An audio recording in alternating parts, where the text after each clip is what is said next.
स्वामी आत्मानंद अंग्रेजी माध्यम स्कूलों में 40 की जगह 50 सीटों पर होगा प्रवेश। मुख्यमंत्री भूपेश बघेल ने की घोषणा।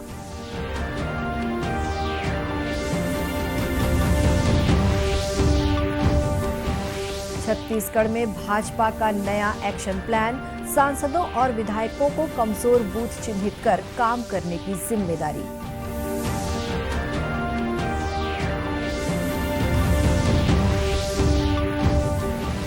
गरियाबंद के कुकदा डैम में बड़ा हादसा, पिकनिक मनाने पहुंचे 3 युवाओं की डूबने से मौत।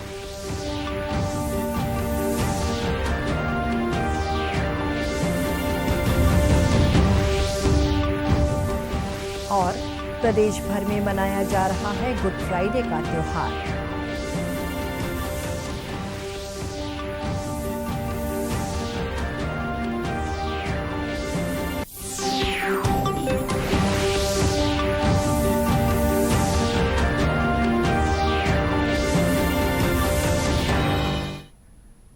नमस्कार, आप देख रहे हैं दूरदर्शन समाचार। मैं हूं शुभ्रा भट्टाचार्य। अब समाचार विस्तार से।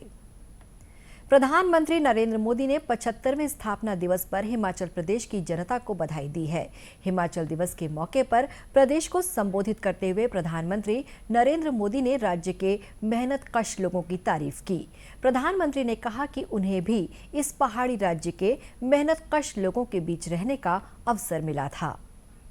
1948 में जब हिमाचल प्रदेश का गठन हुआ था, तब पहाड़ जितनी चुनौतियां सामने थी। छोटा पहाड़ी प्रदेश होने के कारण मुश्किल परिस्थितियों और चुनौतीपूर्ण भूगोल के चलते संभावनाओं के बजाय आशंकाएं अधिक थी। लेकिन हिमाचल के मेहनतकश, ईमानदार और कर्मठ लोगों ने इस चुनौती को अवसर में बदल दिया। जैसे जैसे कनेक्टिविटी बेहतर हो रही है, वैसे वैसे हिमाचल का टूरिज्म नए क्षेत्रों, नए अंचलों में प्रवेश कर रहा है। प्रधानमंत्री ने दिवंगत पूर्व प्रधानमंत्री अटल बिहारी वाजपेयी की हिमाचल पर लिखी एक कविता का भी जिक्र किया। प्रदेश के स्वामी आत्मानंद अंग्रेजी माध्यम स्कूलों की प्रत्येक कक्षा में अब 50 विद्यार्थी प्रवेश ले सकेंगे। मुख्यमंत्री भूपेश बघेल ने कल इस फैसले की घोषणा की। इन स्कूलों में अब तक प्रत्येक कक्षा में 40 बच्चों को प्रवेश दिया जाता था। अधिकारियों ने बताया कि राज्य में संचालित 171 स्वामी आत्मानंद उत्कृष्ट अंग्रेजी माध्यम स्कूलों में शिक्षा की गुणवत्ता को देखते हुए पहली कक्षा से 11वीं कक्षा तक में बच्चों को प्रवेश दिलाने के लिए लोगों में जबरदस्त उत्साह है। लोगों की मांग और भारी उत्साह को देखते हुए प्रत्येक कक्षा में 10 सीटें बढ़ाने का निर्णय लिया गया है। लोक शिक्षण संचालनालय ने शिक्षा सत्र 2022-23 में प्रत्येक कक्षा में 40 के स्थान पर 50 विद्यार्थियों के प्रवेश हेतु निर्देश जारी कर दिया है। छत्तीसगढ़ की सत्ता में वापसी के लिए भाजपा ने नया चुनावी एक्शन प्लान तैयार किया है। इसके तहत सांसदों और विधायकों को अपने क्षेत्र के कमजोर बूथों को चिन्हित करने की जिम्मेदारी दी जाएगी। सांसद अपने अपने क्षेत्रों के 100 सबसे कमजोर बूथ छांटेंगे। इसी तरह विधायक 50 कमजोर बूथों को चिन्हित करेंगे। पार्टी की रणनीति इन बूथों के कमजोर बने रहने के कारणों का पता लगाना और इनको मजबूत करने पर जोर देना है। छत्तीसगढ़ में बूथों को मजबूत करने के मिशन के तहत पार्टी राज्य के लगभग 5000 शक्ति केंद्रों पर विस्तारक भेजेगी। इन विस्तारकों की 24 से 27 अप्रैल तक विधानसभा स्तर पर ट्रेनिंग होगी। पूर्व मुख्यमंत्री डॉक्टर रमन सिंह ने बताया कि मिशन 2023 के लिए भाजपा के कार्यकर्ता और सभी बड़े नेता एक-एक बूथ तक जाएंगे। को आगे कैसे बढ़ाएं संगठनात्मक दृष्टि से कार्य योजना को, और इसमें बूथ स्तर तक हर बूथ में हमारे पूरे प्रदेश के प्रमुख कार्यकर्ताओं की सूची बन रही है। तो एक प्रकार से बड़ी व्यापक रूप से बूथ स्तर में प्रमुख कार्यकर्ताओं की उपस्थिति होगी। दिन भर का उनका कार्यक्रम होगा, फिर दूसरे बूथ में चले जाएंगे। तो ऐसे 10 घंटे 10 दिन यानी 100 घंटे देने की कार्य योजना है। कुशाभाऊ ठाकरे जन्म शताब्दी वर्ष कार्य विस्तार योजना के तहत भाजपा हर बूथ में अपना संगठन मजबूत कर रही है। इसके लिए कल हुई बैठक में भाजपा के राष्ट्रीय सह संगठन मंत्री शिव प्रकाश और प्रदेश प्रभारी डी पुरंदेश्वरी सहित अनेक पदाधिकारी शामिल हुए। गरियाबंद के कुकदा डैम में कल हुए एक हादसे में युवती सहित 3 लोग डूब गए। तीनों के शवों को बरामद कर लिया गया है। तीनों लोग अजीम प्रेमजी फाउंडेशन के कर्मचारी हैं और अपने साथियों के साथ रायपुर, धमतरी और कांकेर से पिकनिक मनाने के लिए कुकदा डैम पहुंचे थे। घटना की जानकारी देते हुए एडिशनल एसपी चंद्रेश ठाकुर ने बताया कि घटना करीब दोपहर 12 बजे की है। सूचना मिलने के बाद से बचाव दल पहुंच गया था। नहाने के दौरान हादसा हुआ जिसमें 3 लोग डूब गए और सभी की डेड बॉडी अभी मिल गई है। हाँ, ये नहाने के दौरान ही हादसा हुआ। खोजने में थोड़ा सा समय लगा और सब गाड़ियाँ रिकवर हो गई। निश्चित ही हमारे जो नगर सेना के जवान हैं और जो लोकल यहाँ के मछुआरे हैं उन्होंने बहुत प्रयास किया, जिसकी वजह से बॉडी हम। मुख्यमंत्री भूपेश बघेल ने भी इस दुर्घटना पर दुख प्रकट किया है। केंद्र सरकार की महत्वाकांक्षी आयुष्मान भारत योजना के तहत संचालित हेल्थ एंड वेलनेस सेंटर आदिवासी बाहुल्य कोरबा जिले में ग्रामीणों के लिए वरदान साबित हो रहा है।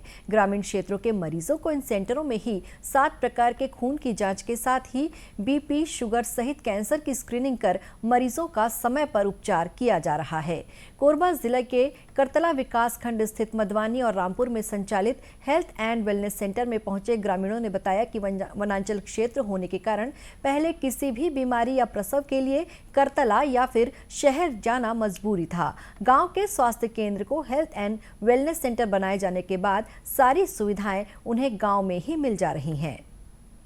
गर्भवती महिला आराम करे बकत है, खाना 2 बार 3 बार खाए बकत है और आधा घंटा कम से कम आराम करो, वजन झन उठाओ कथे और अपन शरीर ला ख्याल रखा।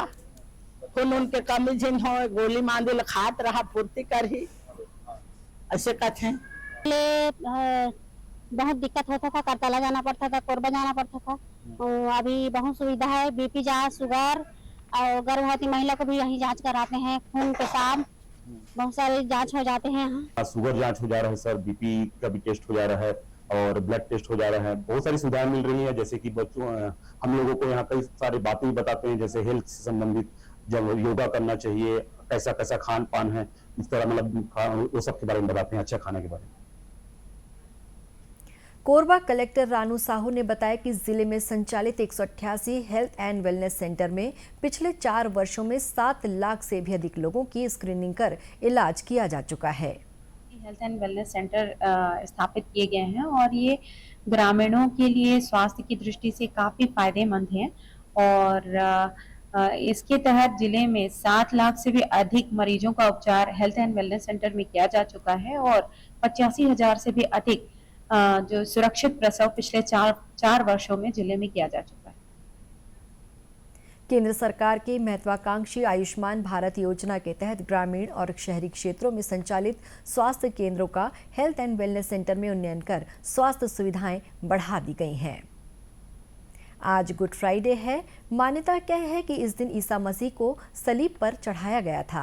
प्रधानमंत्री नरेंद्र मोदी ने गुड फ्राइडे पर ईसा मसीह के साहस और बलिदान को याद किया है। एक ट्वीट संदेश में उन्होंने कहा कि प्रभु यीशु के सेवा और भाईचारे के आदर्श मानव जाति के पथ प्रदर्शक बने रहेंगे।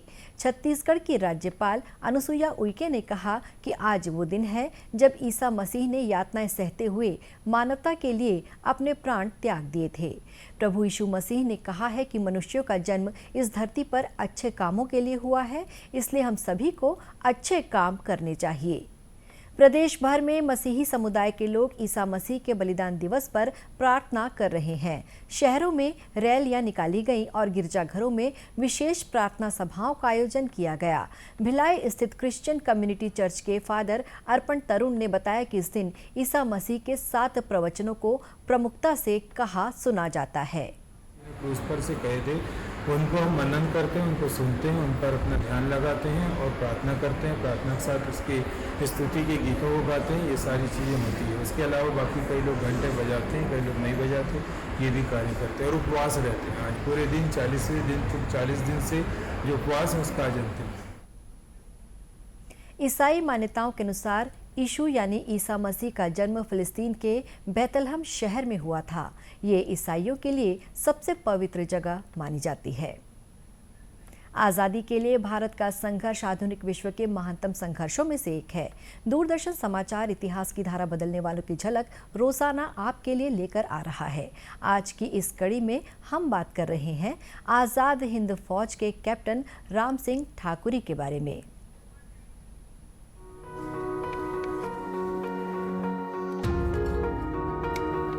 आज की कड़ी में हम आजाद हिंद फौज के कैप्टन राम सिंह ठाकुरी को श्रद्धांजलि अर्पित कर रहे हैं।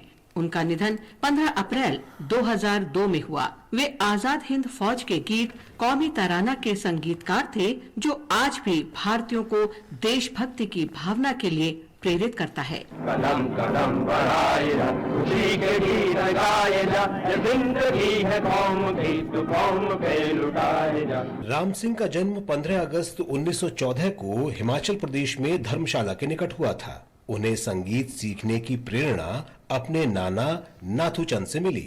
1927 में ब्रिटिश सेना में भर्ती होने के बाद राम सिंह ने जाने माने ब्रिटिश संगीतकार हडसन और डेनिश से ब्रास बैंड, स्ट्रिंग बैंड और डांस बैंड में प्रशिक्षण लिया।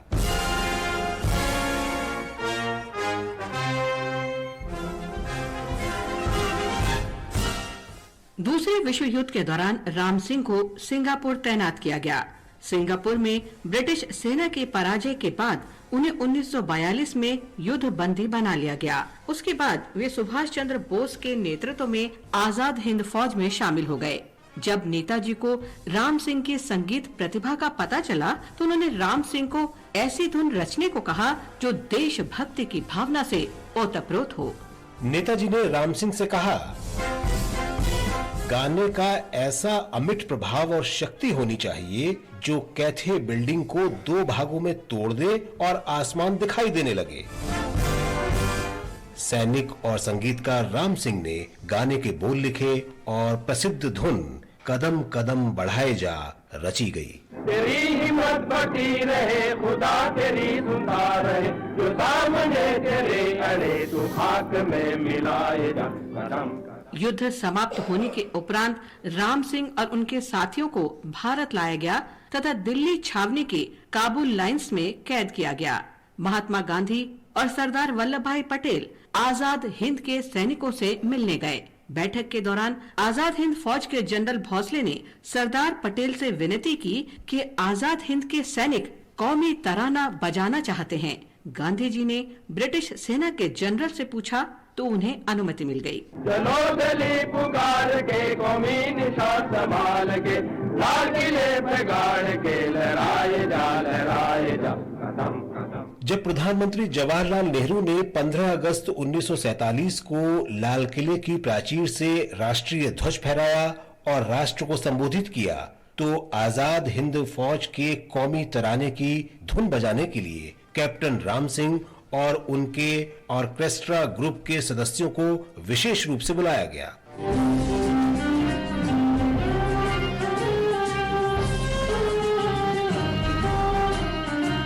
कैप्टन ठाकुरी ने अपने देशभक्ति संगीत के सुरों पर सभी भारतीयों को एकजुट किया। उनकी भावना आज भी हमारे दिलों में रची बसी है। इस महान राष्ट्रवादी को नमन।